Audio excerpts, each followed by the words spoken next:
안녕하세요. 말씀 베이커리 925번째 시간 기도하심으로 시작하겠습니다. 거룩하신 주님 감사합니다. 주님의 말씀을 묵상합니다. 성령님께서 말씀의 조명이 되어 주시옵소서.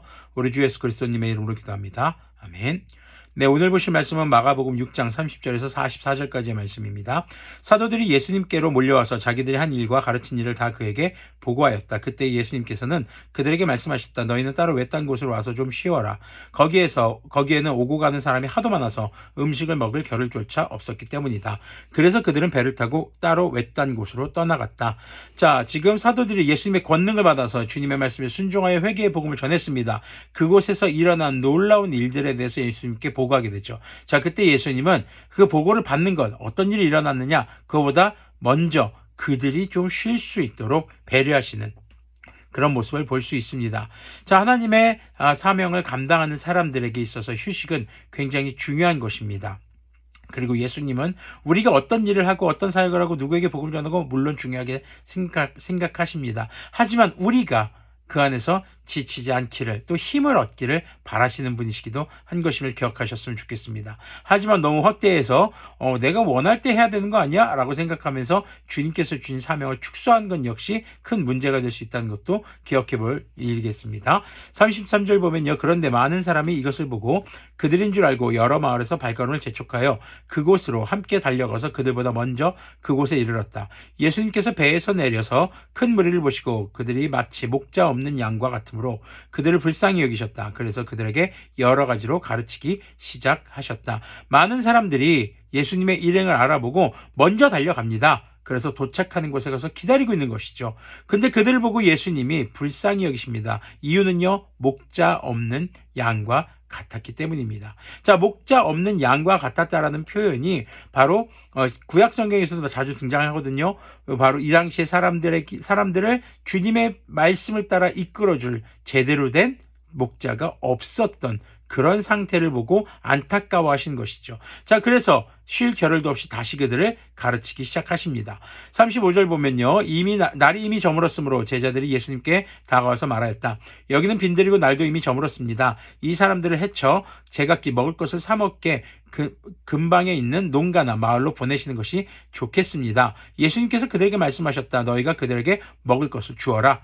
자, 예수님은 지금 제자들에게 자신과 제자들을 따라온 사람들을 책임져야 한다. 그것이 바로 우리다라는 것을 지금 가르쳐주고 계신 겁니다. 제자들은 지금 사람들의 문제를 알았습니다. 저녁이 되니까 배가 고프죠.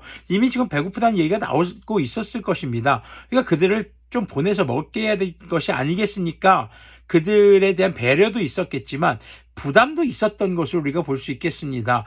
이 사람들 지금 다 어떡하지? 우리 다 줄 수가 없는데 이 사람들이 먹을 거를 여러 가지 근심이 들었겠죠. 자, 그런데 예수님은 주라는 겁니다. 그러니까 제자들의 반응을 보십시오. 제자들이 그에게 말하였다. 그러면 우리가 가서 빵 200데나리오너치를 사다가 그들에게 먹이라는 말씀입니까? 지금 이건 따지는 것보다 깜짝 놀란 겁니다. 아니, 저기 어림잡아 이 사람들 먹이려면 200데나리온, 지금으로 따지면은 대략 한 2천만 원 정도가 들어가겠죠. 2천만 원 정도의 돈이 들어갔는데요. 자, 예수님의 요구 앞에 그들은 굉장히 합리적인 이 사고를 합니다. 당연히 인원을 보고 식사비가 어느 정도 들어가겠구나 계산을 하는 거, 이게 잘못되는 건 아니죠. 다만 예수님은 이 요구를 통해서 제자들에게 그리고 오늘 우리와 교회에게 가르쳐 주시는 내용이 있다는 것을 우리는 생각하며 보아야겠습니다. 38절 보면요. 예수님께서 그들에게 말씀하셨다. 너희에게 빵이 얼마나 있느냐 가서 알아보아라. 자, 빵이 얼마나 있느냐, 여기서 딱 단순히 빵 이것만 얘기하는 게 아니죠. 먹을 것, 우리가 밥 먹으러 간다고 하면 딱 밥만 먹지 않잖아요. 음식을 먹는다고 할 때 그것처럼 먹을 것이 얼마나 있느냐 알아봐라.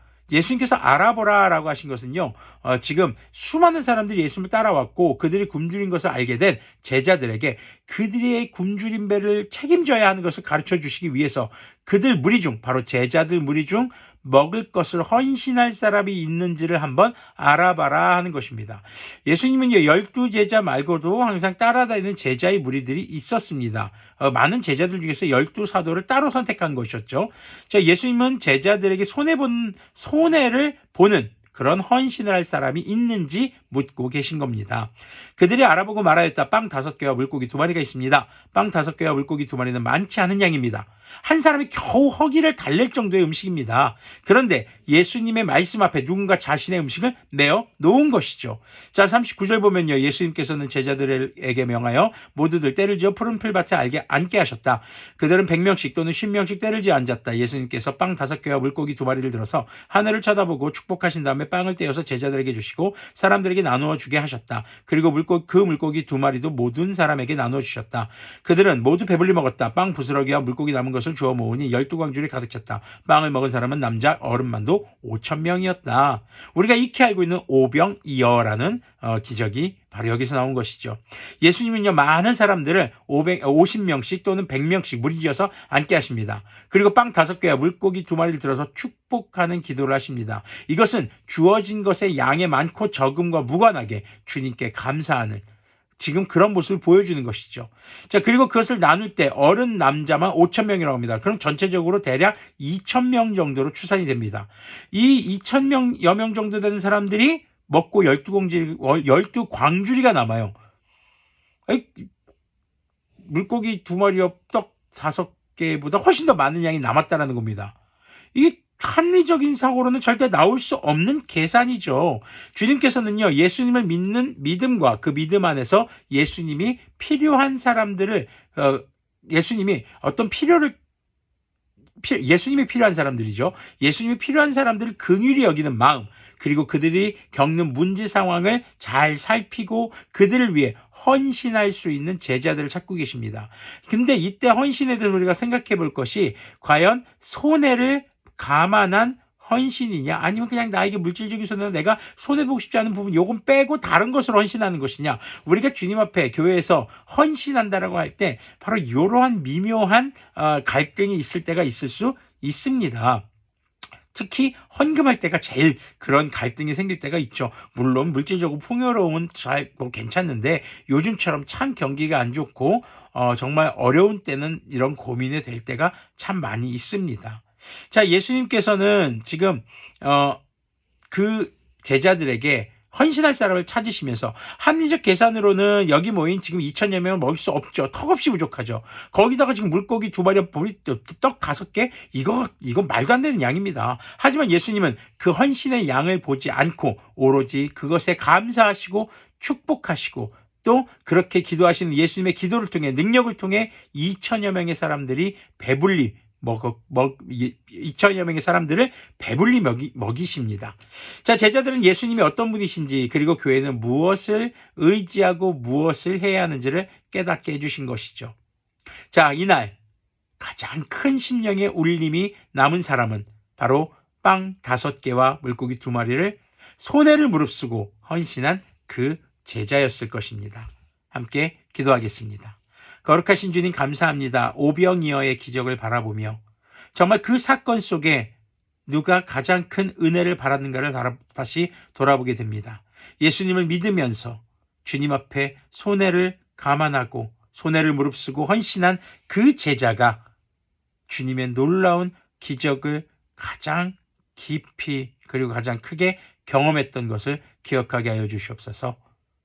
우리가 주님 앞에 어떠한 사명을 가지고 있는지, 단순히 복음만을 전하는 것이 아니라 그 복음을 전한다는 것 안에는 어려운 이웃들의 실제적이고 실질적인 문제에 대한 관심과 기도도 역시 동반되어야 하는 것임을 기억하게 하여 주시옵소서. 우리 주 예수님의 이름으로 기도합니다. 아멘. 네, 주님께서는 그 생명을 주시기까지 우리를 사랑하셨습니다. 우리가 주님 앞에서 믿음을 지켜간다는 것은 때로는 손해를 품은 헌신을 통해 주님의 복음이 전해질 수 있도록 하는 것임을 기억하기를 소망합니다.